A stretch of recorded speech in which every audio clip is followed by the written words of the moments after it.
Hello friends, कैसे आप सभी लोग। स्वागत है आप सभी का हमारे यूट्यूब चैनल इंग्लिश लिटरेचर 247 में।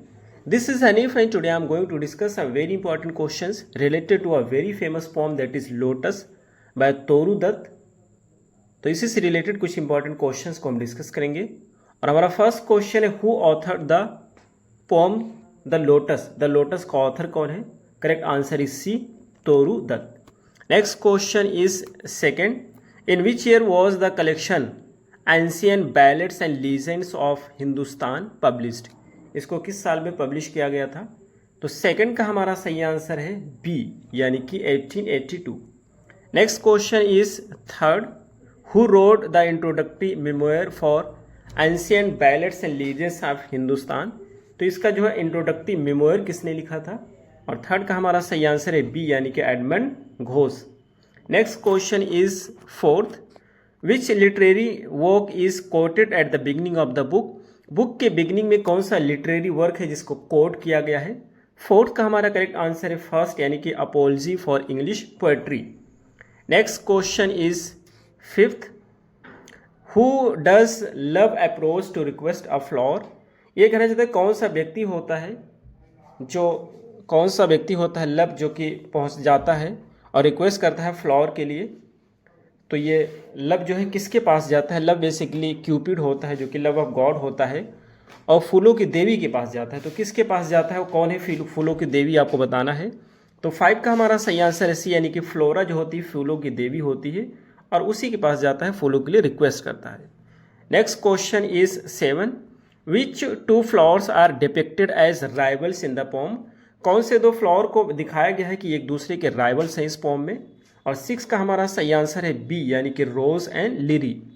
Next question is 7th, what qualities does love seek in the desired flower. Love जो होता है किस प्रकार की क्वालिटीज को तलाश करता है डिजायर्ड फ्लावर में? तो 7 का हमारा सही आंसर है सी, यानी कि beauty of rose and stateliness of lily. दोनों की क्वालिटीज को देखना चाहता है, रोज की और लिली की। Next question is 8, what is the initial colour choice love makes for flower. Love जो है कौन सा इनिशियल कलर होता है जिसको चूज करता है फ्लावर के लिए? तो 8 का हमारा सही आंसर है बी, यानी कि रेड। Next question is 9th, what flower does Flora ultimately present to love. कौन सा फूल होता है जो कि फ्लोरा गॉडेस ऑफ फ्लावर है, लव को, जो कि क्यूपिड है, गॉडेस ऑफ लव है, उसको प्रेजेंट करती है। तो 9 का हमारा सही आंसर होगा सी, यानी कि lotus. Next question is 10th, the lotus flower given by Flora is described as. जो लोटस फ्लावर है जो कि फ्लोरा के द्वारा दिया जाता है उसको किस रूप में डिस्क्राइब किया गया है? 10th का हमारा सही आंसर है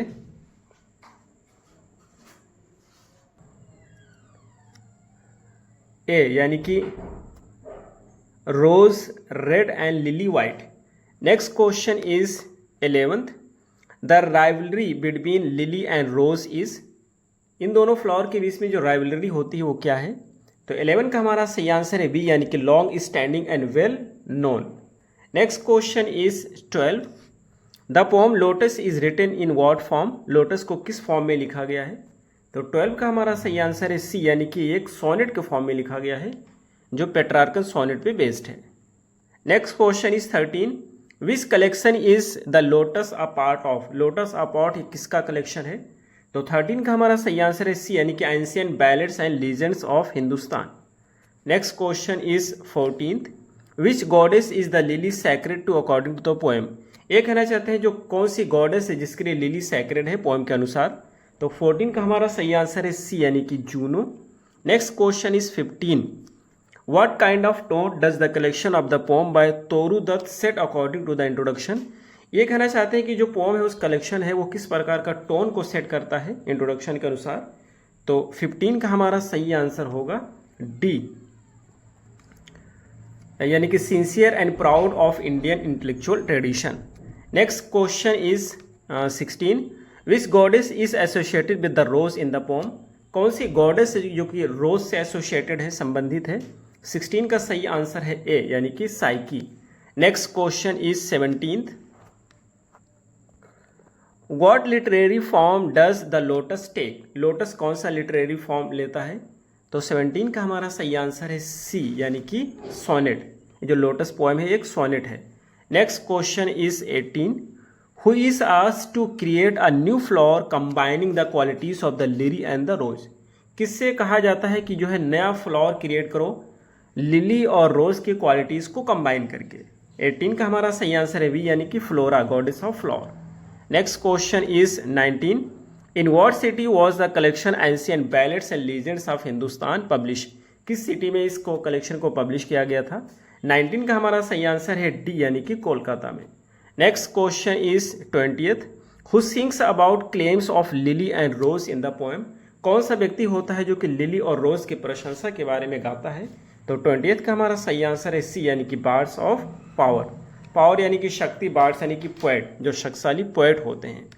next question is 21, what does love finally ask for in term of flower colours. Flower colours के टर्म में फ्लावर कलर्स के टर्म में फाइनली लव क्या मांगता है या क्या डिमांड करता है? 21 का हमारा सही आंसर है सी, यानी कि rose red and lily white. Next question is 22, what is the central theme of the poem the lotus. The lotus का सेंट्रल थीम क्या है आपको बताना है। तो 22 का हमारा सही आंसर है बी, यानी कि the search for an ideal beauty, एक आइडियल ब्यूटी की तलाश। Next question is 23, which aspect of Indian culture does the poet lotus highlight. Indian culture का कौन सा एस्पेक्ट होता है जिसको लोटस हाईलाइट करता है? 23 का हमारा सही आंसर है फर्स्ट, यानी कि Indian mythology and symbolism. Next question is 24, Why is the lotus significant in the literary history according to the introduction? ये कहना चाहते हैं लोटस जो है क्यों सिग्निफिकेंट है, महत्वपूर्ण है हिस्ट्री में इंट्रोडक्शन के अनुसार। तो 24 का हमारा सही आंसर है B, it introduced a genuinely Indian note into literature. इसने इंट्रोड्यूस किया था जेन्युइनली एक इंडियन नोट को लिटरेचर में। Next question is 25, What literary device is primarily used when describing the rivalry between lily and the rose in the lotus? जब दोनों के बीच में, दोनों फ्लावर के बीच में जो द्वंद्व है, प्रतियोगिता को डिस्क्राइब करते हैं लिली और रोज के बीच में, तो कौन से लिटरेरी डिवाइस का प्रयोग किया गया है? 25 का हमारा सही आंसर है सी है, personification. Next question is 26, which literary device is evident in the line flower faction sang the strife in साइकिस बोवर। इसमें कौन से लिटरेरी डिवाइस का प्रयोग किया गया है? 26 का हमारा सही आंसर है फर्स्ट है, एलिट्रेशन, एफ का प्रयोग किया गया है, देख सकते हैं। Next question is 27, the phrase queeniest flower that blows is an example of which literary device. ये जो लाइन है, पोम की लाइन है, क्वीनियस्ट फ्लावर दैट ब्लोज, इसमें कौन सी फिगर ऑफ स्पीच का प्रयोग किया गया है? तो 27 का हमारा सही आंसर है डी, यानी पर्सनिफिकेशन। फ्लावर को क्वीन माना गया है, जो कि पर्सन की तरह ट्रीट किया गया है। And the last question is, in the poem the lotus the contrasting qualities of the rose and the lily are highlighted using which literary device. ये कहना चाहते हैं जो कंट्रास्टिंग क्वालिटीज हैं रोज और लिली की, जो कि हाईलाइट की गई हैं, वो किस लिटरेरी डिवाइस की एग्जाम्पल हैं? तो 28 का हमारा सही आंसर फर्स्ट, जक्सटेपोजिशन। तो ये रहे हमारे आज के क्वेश्चन। हमें उम्मीद है आपको जरूर समझ आए होंगे। फिर मिलते हैं अगली वीडियो में। Till then take care, have a good time.